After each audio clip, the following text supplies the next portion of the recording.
Hello, everybody, and welcome to another episode of Celtics Roundtable powered by CLNS Media. The Kyrie Irving trade is finally, and I do mean finally, in the books. It's like Game of Thrones Season 8. You know, the winter is finally here, guys. We got there. I don't know how. Celtics did have to throw in an extra second rounder, but the deal is done. The teams have switched up their point guards and a bunch of other stuff too, almost all that other stuff going, of course, to the Cleveland Cavaliers. I'm Jonathan Levy. I am, of course, joined by Matthew Ignal and Evan Valenti, and we're going to break down what this means for the Boston Celtics going forward. So let's get right into it. Evan Valenti, what do you think the Celtics are going to do now with the rest of their roster? They just shipped out a bunch of guys. They did not get anything back except one 25-year-old flat earther. What should they do from here? Well, I think they've sort of already tipped their cards to who one of the guys are going to resign. So, you look at the Celtics roster right now, and I think comes via Keith Smith, friend of the program. Sup, Keith? The Celtics now have 15 roster spots that have been solidified, quote unquote, and they have room for one more player. The one more player they're going to add is probably going to be Thomas Robinson, who's kind of been of a journeyman. You know, came out of Kansas a couple of years ago, went fifth in the draft. The roll to Sacramento, was kind of bounced around a couple of different temes, but gives them a real solid rebounder in terms of rebounding percentage on the floor. They can bring in to kind of at least alleviate those woes they've had in the past. They're not a really good rebounding team right now. I don't think the addition of in terms of Marcus Morris or Aaron Baines is really going to help them tremendously. Now, Thomas Robinson is not going to push, the envelope a little bit too much, but he's going to help in that regard. And then you look at some of the other guys on the roster, some of these two-way contracts they have, some of the guys they brought over. You look at Shane Larkin being one of them. Like, what is the point of Shane Larkin now? So maybe that guy becomes expendable and they can add somebody else. I've always been sort of in the Tony Allen kind of mold, just because they needed a wing defender. Matt said it last episode right at the end of the podcast about how the Celtics lost a lot of defense on the wing, a lot of defensive versatility with the loss of Jay Crowder. Now, Tony Allen can't shoot, and he can't really do anything remotely well on offense except lay it up, and even at that, it's still a crapshoot with Tony Allen. But we know that Tony Allen can bring it defensively, and they need a player that can switch defensively and go out there and lock down the other guy, the best guy on the opposing team. You don't want Gordon Hayward to do that. You know Kyrie Irving can't do that. Marcus Smart can do that in spurts, but a guy that can go out there at any point, at any time, lock down your best defender. I think Tony Allen is a guy you think about bringing in. T-Rob's going to be the guy that bring in initially. I think you make room for Tony Allen on the other end to try and bring that guy in. Now, that last spot becomes scoring versus defense. I pick defense over scoring, but you can go either way there.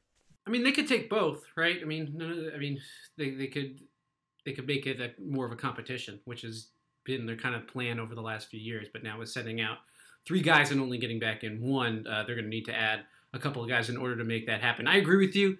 Thomas Robinson, is that his name? Yes. Yeah. Nailed it. Okay. Right on the money. Yeah. Thomas Robinson. One second, I lost my train of thought. T-Rob. Good rebound. T-Rob. Okay. Sorry, let me start that again. Yeah, I agree with you. Losing Zizic means that they're going to need to bring in another big man just kind of as insurance, kind of be that third-string center. Team needs that. I imagine they're going to try and bring in actually like a couple guys and have the sort of competition during the preseason to see who makes that final roster spot, the old RJ Hunter versus James Young sort of deal. I expect to see that happening. So yeah, big man definitely, because I don't really know if Tice is truly a center. We'll find out. You mentioned defense. Yeah, they could use another wing defender. They could also use another shooter. I mean, they don't really have any straight 2 guards on this team. I think Jaylen Brown's probably going to get the start at that shooting guard slot. But as for like a pure 2 guard who could actually space the floor, they don't really have one of those guys. I'm a little bit worried about this team's shooting ability. They got Kyrie Irving, they got Gordon Hayward, they got Al Horford, but those are only the 3 guys who are proven outside shooters at this point. So, bringing in another shooter like a Gerald Green type, I don't think that'd be the worst thing in the world to have as insurance.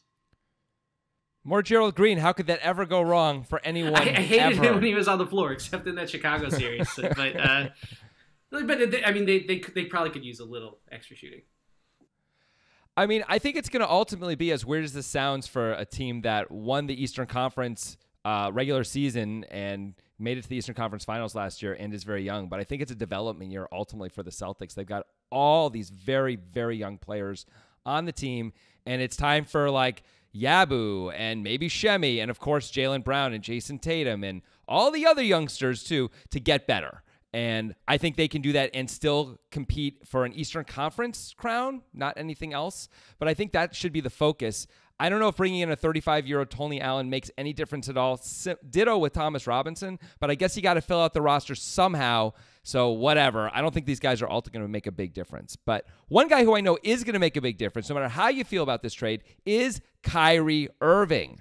Kyrie Irving going to a system, not going to have to be under the yoke of LeBron James anymore. How is this guy going to ultimately fare, do you guys think, over the course of the season for the Celtics? What is he going to produce? Matthew Ignal, I want to start with you. Yeah, I mean, the first couple of months, he's going to have to learn. Like Zach Lowe had a great piece talking about the sort of things that Kyrie Irving needs to do, right? He needs to take more pull-up threes when he has the space. He shouldn't be shooting 6 threes a game. That number needs to go up in today's NBA, especially considering how very good he is at shooting off the dribble, and just making quicker decisions.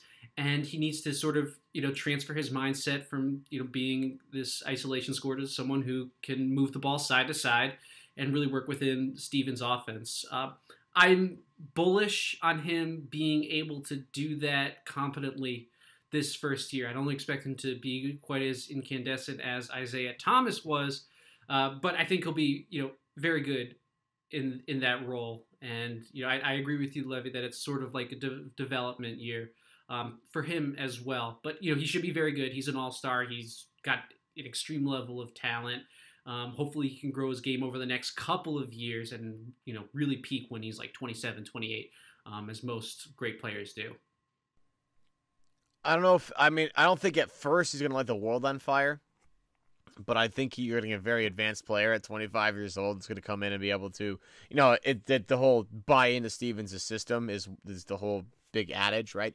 But I do think you're in a heavily motivated player, a guy that wants to be in Boston right now, a guy that's motivated to go out there not only to prove to himself but to the entire world that he didn't need to be in LeBron's shadow, and he's going to probably do whatever it takes to maybe do that. Now, I think the coaching structure is going to help him. I think having Stevens along with him is going to help him, and I think having some of the guys on the floor he has on the floor at all times is going to help him. Like having Gordon Hayward and Al Horford on the floor for you to space the floor and run that 5-out system that Boston likes to run is going to make life a little bit easier for a guy like Kyrie Irving. So I would expect the 3-pointers to go up because that's where the NBA is trending.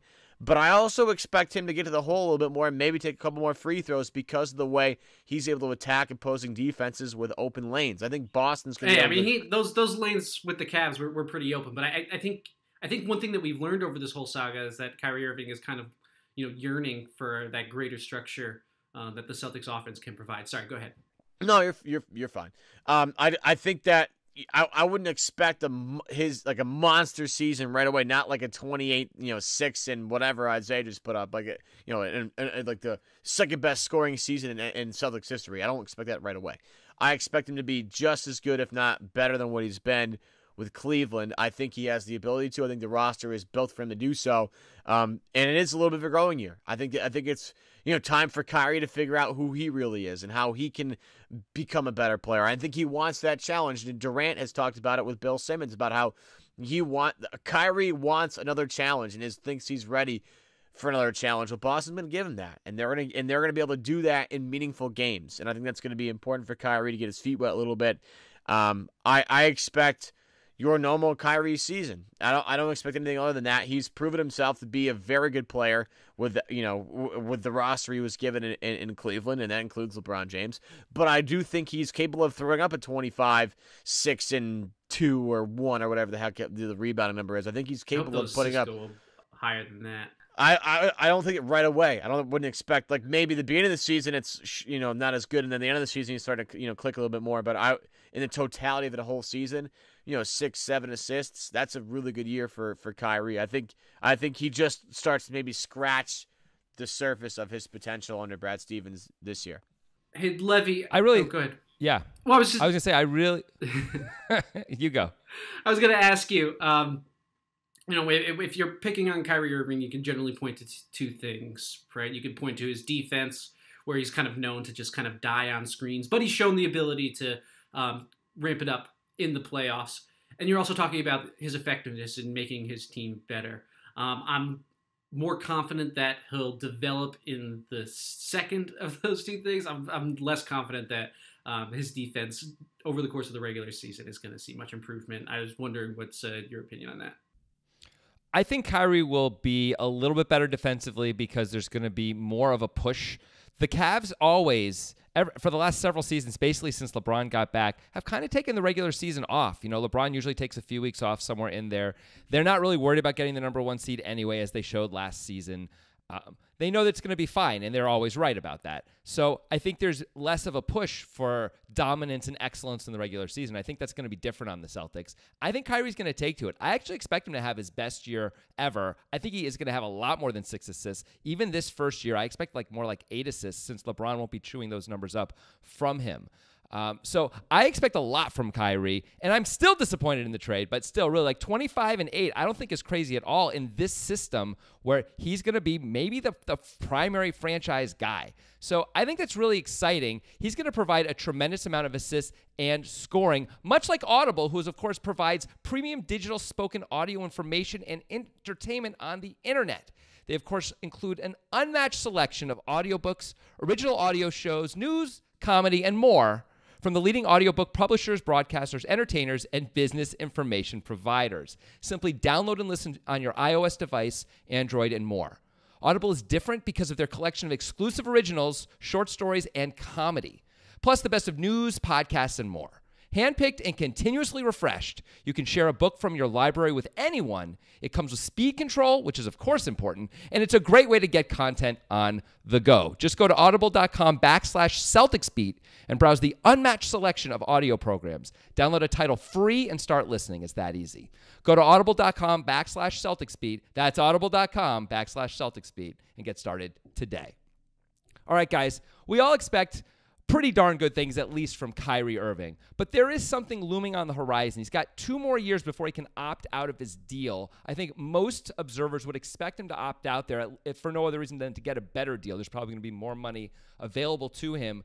How do you think, or how do you assess, I should ask, the Celtics' chances of re-signing Kyrie in 2 or 3 years whenever he ultimately is a free agent? Evan Valenti, what do you think? I think it's pretty high. It seems like the connection. So, I mean, we don't know. Kyrie hasn't played a game. No idea. But the interest is legit.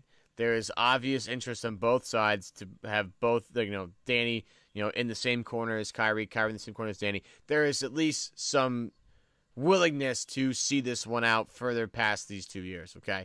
And I think it makes a lot of sense for Kyrie to kind of entrench himself with Brad Stevens, the most, genius up-and-coming coach you can find in the NBA. You don't see that many people go on and on and on about people in terms of coaching in the NBA. Then you see random NBA players comment on how good Brad Stevens is as an NBA head coach. Boston is getting to the point that they are a destination based on their coach. I believe, still to this day, the Boston Celtics' best trade chip isn't any of the players on the roster. It's none of the picks they have stockpiled. It's Brad Stevens. He is the face of the franchise, regardless of who the hell is on the franchise. So I think the fact that that Boston has already built up this reputation of having a culture, winning, and showing you that they are ready to compete right now and for the future, I think that makes a lot of sense to a guy like Kyrie Irving. Still, think about it this way. You still have young players trying to figure out what their prime is. And if you're Kyrie Irving, and I've made this point in countless YouTube comment sections all across our video series, right? The idea the Celtics currently have is to have Kyrie Irving and Gordon Hayward at the end of their peak and have Jason Tatum, Jaylen Brown, and the Lakers pick start their peak at the same time. If they can somehow, and again, it could be a year or 2 off, but somehow coordinate their primes together, you'll get one of these extended runs that the Celtics try to do in the 80s with their guys, Bird, McHale, Parrish, and try to replace them with Reggie Lewis, Lynn Bias, and those things obviously didn't work out so well. This is the plan of attack. I wholeheartedly believe that this is what they're trying to do. They're trying to get this extended window of period of time that they can compete for an NBA title that lasts not only this year, next year, but years down the road. And Kyrie Irving's ability to maintain his prime factors into that. You have to have a reason if you're Kyrie Irving, like where else are you going to go in the modern NBA landscape that gives you the opportunity now to compete and opportunity later to compete. Boston is one of the few teams, if any team in the NBA, that can offer you that kind of stability. They have the financial reason to do it. They have the owners and the front office saying they're willing to go in the luxury tax to get whatever it is to get done. We've had Albert Nahmed of HeatHoops.com talk to us about how if you want to compete in the modern NBA, you have to go with the luxury tax and well over the luxury tax to make that a thing. Boston is well aware of that. So I think that if and it seems like organizationally everybody's on the same page. Wick Grossbeck, Stevie Paggs, Brad Stevens, Danny Ainge, Tanner, and everybody, Austin Ainge, everybody's kind of on the same page in terms of what they need to do. I think Kyrie falls into that. Everybody has the same message. It's pretty universal. This window is extended, and it's extended because of Kyrie Irving and Gordon Hayward. Yeah, they have his bird rights. They have Brad Stevens. They have young and up-and-coming talent. They should be good for a very long time. I think the Celtics should be confident. Unless things go horribly wrong, I think Kyrie Irving is going to be a Celtic for a long time. Probably will end up as a Celtics legend. I mean, I expect them to re-sign him as well. I don't think you make this trade, and certainly don't throw in the second-round pick, the 2020 Miami second-rounder, if you think he's not going to re-sign. Super valuable asset, that 2020 second-rounder. I mean, why would you give him even more if you think he's not staying, right? So I think he is probably going to stay, and that's certainly important. He has to stay, otherwise this deal is a complete disaster.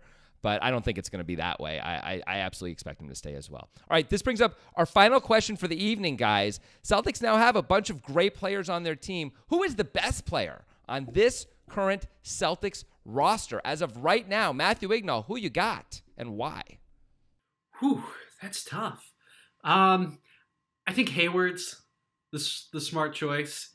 I think that he may have been stifled a little bit in Utah, at least on the offensive side. I know they gave him the opportunity to be the offense, but the Celtics are just going to have so much more spacing. They're just going to have so much more ball movement. I think that's really going to unlock his potential. Not only that, he gets better every year. Not only that, he finished the year amazingly well. So I think there's reason for him I think there's reason to expect that Gordon Hayward is going to make another leap this year, and the defense is what probably separates him from Kyrie Irving. Gordon Hayward has gained the reputation of a really good defender in the last couple of years. So he's my pick. I guess I'd go with Kyrie 2 and Al Horford 3, but that 2-3 is pretty close. So is the 1. They're all pretty good. Kyrie, brother. Kyrie number 1 because Kyrie's gotten it done on the biggest stage.